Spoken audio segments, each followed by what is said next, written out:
mislim da zasluženo slavimo i mislim da je ovo samo jedan mali korak ka jednom novom celju, ka jednom novoj ekipi koja se stvara, ka novim fantima koji dolaze, kojima treba pomoć celjske publike. Ja molim sve da dođu u što većem broju, jer ovi fanti to zaslužuju. Ovi fanti će svaki meč da ostave srce na parketu. Možda ćemo grešiti, i ja i oni, možda ćemo promašiti penal, koji se merac, možda ćemo promašiti koji zicer, ali ćemo srce ostaviti na parketu. Imamo 4-5 iskusnih igrača koji vode ove mlade dečke na pravi put i mislim da smo napravili jedan pravi mali korak, možda za sve, ali veliki za nas. I trudit ćemo se da Florijani i Celje ponovo budu ponosni na nas.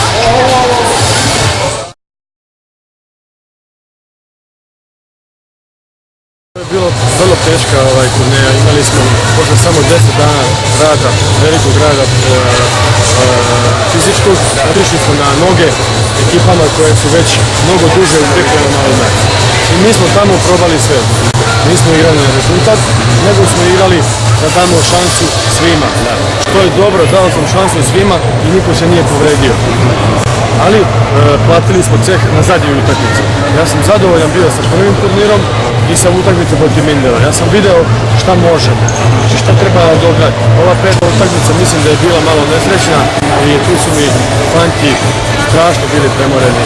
Došlo je par promašaja, Rezar je imao dobar dan i tako desilo se šta se desilo. Ali smo ovaj turnir već ovdje igrali na rezultat. Kad se to malo sleglo još 5 dana rada, sa 2 dana odmora i mislim da smo već u odbrani napravili veliki posao.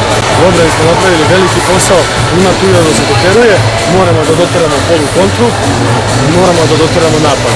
Ali to nije lako, to je potrebno vreme, ali ja mislim da ste i vi vidjeli da smo dobro.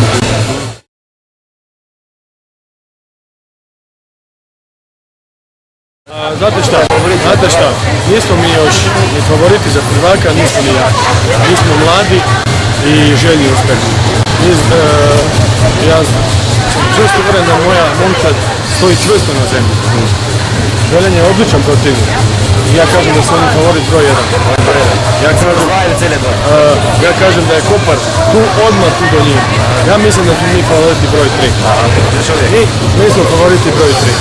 Tu prvak, drugi bila, oni su u ovom trenutku ispred nas.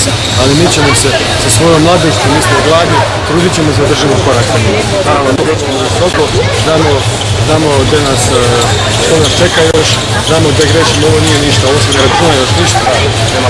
Nema bodova. Da smo i sad igrali slabo, opet se ne računa ništa. Računa se od 10. septembra. Znači koliko je lokalno smo sve počeli. I to je najvažnije. Stigli smo malo formu, možda i prebrzo, možda, sad je treba držati. Teško je držati formu mjesec dana u jednom ritmu, ali se nadam da će biti tu još uspona i padova, ali ovi fanti kroz ovu obranu, kroz ovu želju i borbu zaslužuju podršku i moju, i uprave, i grada. Hvala.